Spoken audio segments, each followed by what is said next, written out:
अस्सलाम वालेकुम वरहमतुल्लाहि वबरकातुहू। मैं सैयद मतीन अहमद तेलंगाना रक्षणा सेना टीआरएस पार्टी से। बहुत से वैसे मौजू है जो कांग्रेस गवर्नमेंट ने मुस्लिम माइनॉरिटी के साथ बहुत से नाइंसाफी और सौंतेला सलूक की है, हक तलफी भी की है। और आज मैं वो सारे बातों को साइड में हटाकर बिलखुसूस आज मेरा जो पॉइंट है वो तेलंगाना माइनॉरिटी फाइनेंस कॉरपोरेशन के ऊपर है। 2023 दिसंबर में हुकूमत में आने के से पहले रेवंत रेड्डी गवर्नमेंट ने यानी कि कांग्रेस गवर्नमेंट ने माइनॉरिटीज से बहुत से वादे किए।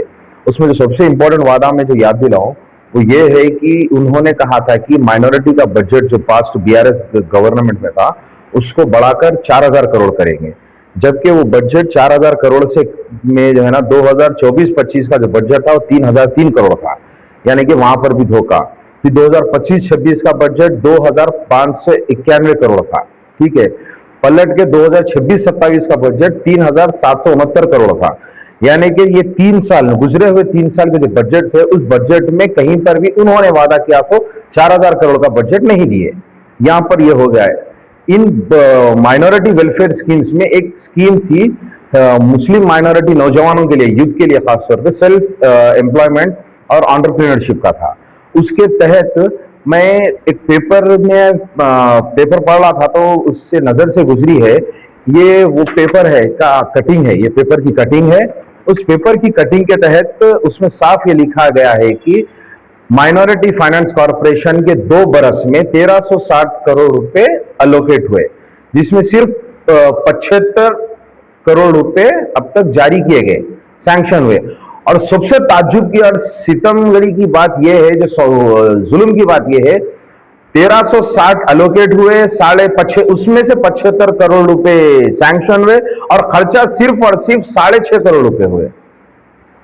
पलटकर आप ताज्जुब की बात यह है, इसमें एक पॉइंट ये लिखा हुआ है कि हुकूमत ने बेरोजगार नौजवानों के लिए सेल्फ एम्प्लॉयमेंट के फराहम करने पर राजीव युवा स्कीम का ऐलान किया था और अखिलियती माइनॉरिटी फाइनेंस कॉरपोरेशन को इस स्कीम के तहत 850 करोड़ रुपए का लोकेशन दिया गया था। और इसी के चलते हुए बेरोजगार नौजवान मुसलमानों से कहा गया था कि आप लोग एप्लीकेशन डालिए, हम लोग माइनॉरिटी फाइनेंस कॉरपोरेशन उस मुसलमान नौजवानों को, बेरोजगार मुसलमान नौजवानों को फाइनेंशियल असिस्टेंस सपोर्ट देंगे बोलकर। उसके चलते हुए मुस्लिम माइनॉरिटी के नौजवानों ने एप्लीकेशन सबमिट किया। ताज्जुब, आप यकीन जानिए, इसी पेपर कटिंग के तहत जो एप्लीकेशन आए वो 2 लाख के करीब एप्लीकेशन आए हैं, 2 लाख के करीब एप्लीकेशन। वो 2 लाख एप्लीकेशन नौजवान मुसलमान जो है उम्मीद और आस में डाले कि भाई हमको कुछ पैसा मिलेगा ताकि हम कुछ छोटा मोटा कारोबार शुरू करें। इस तरह से ना 1 रुपया आया है ना कुछ आया है। 1360 करोड़ में 75 करोड़ सैंक्शन हुए, 75 करोड़ में से 6.5 करोड़ रुपए सैंक्शन हुए। अब यहां पर काबिल तारीफ बात यह है, काबिल गौर वाली बात यह है कि माइनॉरिटी फाइनेंस कॉरपोरेशन रहने दो या उर्दू एकेडमी का रहने दो या वक्फ बोर्ड का रहने दो, इसमें जो चेयरमैन होते हैं वो मुस्लिम माइनॉरिटी के होते हैं, ठीक है। लेकिन यहां पर मैं उनको कसूरवार नहीं ठहराऊंगा, यहां पर मैं कसूरवार ठहराऊंगा तेलंगाना की कांग्रेस गवर्नमेंट को, बिलखुसूस सीएम रेवंत रेड्डी को। आप हर वक्त बोलते हैं कि आपके पास बजट नहीं है। जब आपको मालूम है आपके पास बजट नहीं है तो फिर सिर्फ एक झूठी दिलासे के लिए आप ये बजट सैंक्शन क्यों कर रहे हैं, एलोकेट क्यों कर रहे हैं? फिर एलोकेट जब आप कर रहे हैं, जब आपको मालूम है आपके जेब में 100 रुपया 1000 आदमी की दावत का क्यों कर रहे हैं? और इसमें हो रहा क्या है, बदनामी मुस्लिम माइनॉरिटी के लीडर्स की हो रही है, कॉर्पोरेशन चेयरमैन की हो रही है, लीडर्स की नहीं, कॉर्पोरेशन के चेयरमैन की हो रही है। इमाम मौजूदा के वजीफे ना देकर वक्फ बोर्ड चेयरमैन को बदनाम, माइनॉरिटी फाइनेंस कॉरपोरेशन में आप फंड्स एलोकेट कर रहे हैं, सैंक्शन उसमें का 5% कर रहे हैं, फिर वही 5% में का 0.1% उसको जो है ना आप खर्च करा रहे हैं।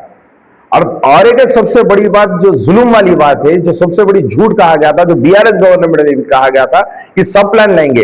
आप यकीन जानिए ये जो 3003 करोड़ फिर 3600 चिल्लर करोड़ फिर 3500 चिल्लर करोड़ जो भी थे, ये अगर सब प्लान होता था, ये अगर खर्च ना भी हो तो जैसे का वैसे माइनॉरिटी वेलफेयर में जमा रहते थे, माइनॉरिटी फाइनेंस कॉरपोरेशन में जमा रहते थे। अगर वो सब प्लान रहता तो आप सब प्लान नहीं लाए, इतना सा दे रहे हैं आप, उसमें भी जो है ना मुसलमानों पे जुल्म हो रहा है। इमीडिएट हिसाब में मेरी minority finance corporation chairman Ubaidullah कोतवाल साहब से मेरी हम्बल रिक्वेस्ट है कि आप पर्सनली अगर इसके ऊपर गौर फिक्र करिए, गौर फिक्र कर अगर आपको ये एलोकेशन नहीं हो रहा है, माइनॉरिटी फाइनेंस कॉर्पोरेशन में जो बजट नहीं दिया जा रहा है, फाइनेंस डिपार्टमेंट के को हम कह रहे हैं और फाइनेंस मिनिस्टर को हम कह रहे हैं कि ये जो वादा किया गया था दूसरे स्कीमों के लिए, दूसरे कामों के लिए, हर चीज के लिए रेवंत रेड्डी के पास पैसे है। माइनॉरिटी के हद तक जब बात आती है, इमाम मौजन का रहने दो, राजीव युवा स्कीम का रहने दो, ओवरसीज स्कॉलरशिप्स का रहने दो, किसी भी चीज के मामले में रहने दो, अबुल कलाम आजाद एजुकेशनल वेलफेयर का रहने दो, इसके लिए उनके पास पैसे नहीं है। 4000 करोड़ में से 6.5 करोड़ रुपए का सैंक्शन, 1360 एलोकेशन में 6.5 करोड़ का सैंक्शन। और आपको ताज्जुब की बात यह है कि ये जो आर्टिकल आया है, ये जो पेपर में जो आर्टिकल आया है वो सियासत पेपर में आया है, और सियासत पेपर से वाबस्ता है आमिर अली खान, और आमिर अली खान एक वाबस्तगी रखते हैं तेलंगाना कांग्रेस कमेटी से, तेलंगाना कांग्रेस पार्टी से ताल्लुक रखते हैं। मैं इसमें एक अच्छी बात यह है, मैं आमिर अली खान साहब की तारीफ करूंगा कि पार्टी में होते हुए भी माइनॉरिटी के साथ जो नाइंसाफी हो रही है उसका आप अपने पेपर में इसको डाले हैं। मैं आमिर अली खान साहब की इसमें तारीफ करूंगा। पलट के मेरी रेवंत रेड्डी साहब से गुजारिश है, ये जो माइनॉरिटीज के साथ खासतौर पे फाइनेंशियल असिस्टेंस को लेकर जो खेल खेला जा रहा है, उनको जो दीवाना बनाया जा रहा है, उनको बेवकूफ बनाया जा रहा है, कांग्रेस के माइनॉरिटी लीडर्स को मैं कह रहा हूं कि अल्लाह के वास्ते आप लोग मुसलमान नौजवानों को ये धोखा देकर जो आपके जो लीडर कर रहे हैं ना, उसके ऊपर आवाज उठाइए। थोड़े से पोस्ट के लिए आप अपनी आवाज को मत दबाइए।